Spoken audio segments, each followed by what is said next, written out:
Olá pessoal, vamos dar continuidade ao nosso geometria. Hoje vamos fazer um resumo passando pela geometria analítica, plana e espacial.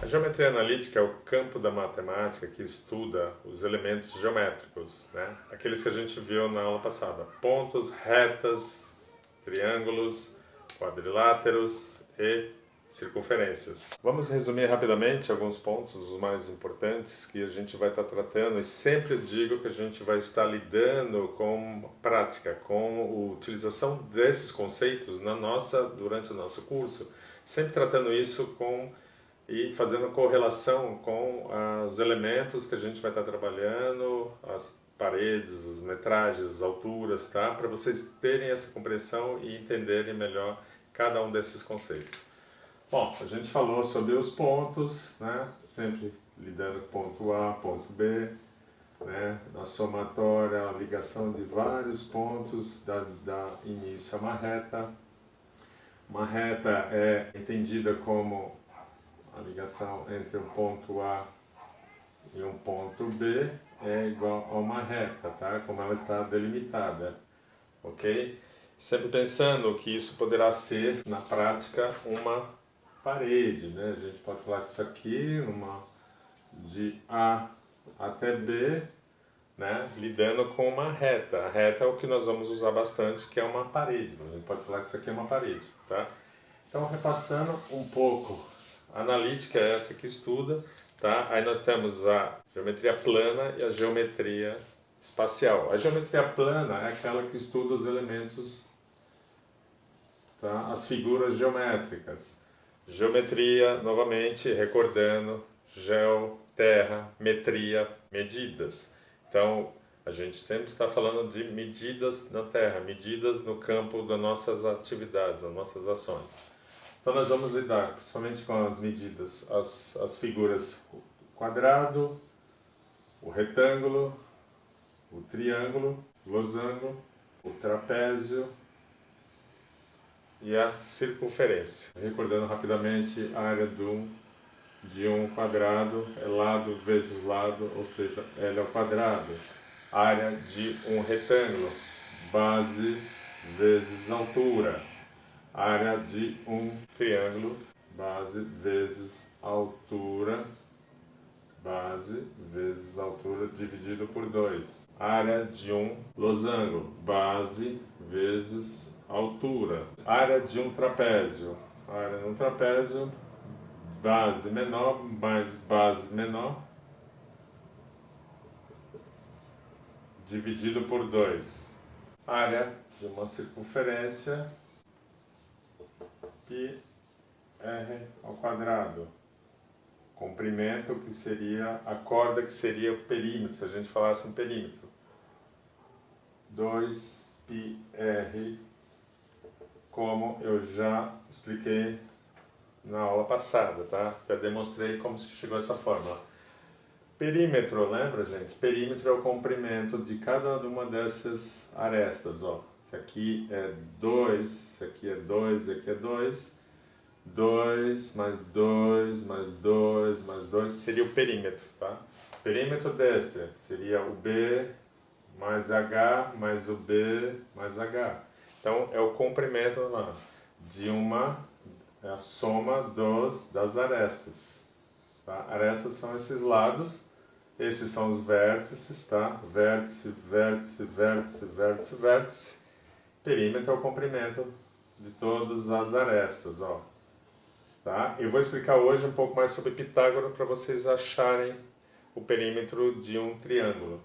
Esse aqui é a mesma coisa, lembrando das áreas que eu expliquei na outra aula. Se a gente pegar esse trechinho, transferir ele para cá, a fórmula é sempre a mesma. Base vezes altura. tá? Igual base vezes altura. Tá? Aqui base vezes altura sobre 2.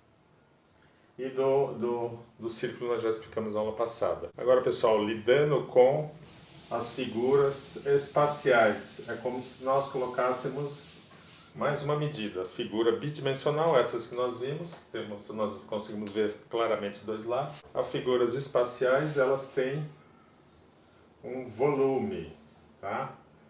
Então elas são, vamos supor, seria o cubo. No caso do cubo, nós temos um cone. Nós temos uma esfera, tá? Isso são figuras com volume. Aí a gente estaria falando das figuras espaciais. Então, se a gente colocar um volume num cubo, a gente começa a ver uma figura espacial. Ó. Tá? Nós já vamos ter um volume dimensional, né? Um volume espacial. Isso aqui tivesse um cone, né, ou uma esfera, a gente começa a ver o volume. Por exemplo, que é o mais simples, se a gente tem isso aqui como 1 e 1. Lembra da área? Né? Vamos calcular rapidamente o volume de um cubo. Então a gente teria 1 base vezes altura vezes base vezes altura, e agora no caso vezes altura, que isso aqui é igual a 1 metro cúbico. Para que serve isso? Gente, assim, na prática, né, a gente vai ver, por exemplo, eu vou dar um exercício onde vocês calculam a área e o volume, né, por exemplo, do quarto de vocês. Vocês vão ter o quarto de vocês que mede 2 por 4, por exemplo, e aí nós temos a altura disso, que dá o volume. Imagina o volume de ar, eu vou perguntar qual é o volume de ar dentro do quarto de vocês. Então, se isso daqui está 1 vezes 1 vezes 1, 1 metro cúbico. Se isso aqui tivesse 2 vezes 2 vezes 1, 2 vezes 4, 4 vezes 1, igual a 4 metros cúbicos. Tá? Matemática simples e pura. Agora vamos entrar diretamente na teorema de Pitágoras. Teoria de Pitágoras, para vocês entenderem sobre o nosso triângulo, tá? Como nós vamos chegar na teoria. Vou tentar explicar para vocês um triângulo retângulo, que é a base de toda a teoria, para vocês entenderem de onde surgiu essa teoria e como que ela foi desenvolvida. Pitágoras foi um matemático grego, tá? Que após várias viagens ele voltou e criou, né, junto da escola dele, que é a escola de Pitágoras, criou o famoso Teorema de Pitágoras. Vou explicar na prática a teoria de Pitágoras, tá? Com o triângulo retângulo, que é o que nós mais vamos utilizar durante o nosso entendimento. Um triângulo retângulo possui dois ângulos retos, ok? Esse é o símbolo de 90 graus, porque aqui tem um ângulo reto. Nosso triângulo retângulo, tá? Ele possui catetos. O que são os catetos? São os dois lados formados pelo ângulo reto. Tá? E o oposto a esse, imagina que aqui é o ângulo reto, o oposto ao ângulo reto que forma o triângulo retângulo com os dois catetos, nós temos a hipotenusa, tá? Essa daqui é a nossa hipotenusa.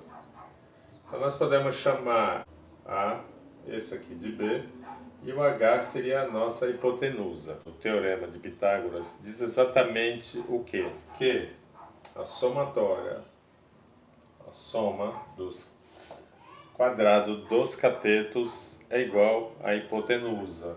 Tá? Então, se a gente dividir exatamente em 3 partes iguais aqui, 4 partes iguais aqui, e aqui deu 5 partes iguais, então nós temos o quadrado desse lado da hipotenusa, um quadrado nesse cateto e um quadrado nesse outro cateto. Tá? Então a forma fica bem mais fácil de vocês entenderem a forma de Pitágoras, que é igual a soma do quadrado dos catetos igual o quadrado da hipotenusa. Tá? Então isso colocando em forma o quadrado dos catetos, soma do quadrado dos catetos igual o quadrado da hipotenusa. Se aqui nós dividimos em 3 partes iguais, 1, 2, 3, 1, 2, 3, Aqui nós dividimos em 5 partes iguais. 5 partes iguais e 5 partes iguais. O quadrado, né? Estamos vendo um quadrado.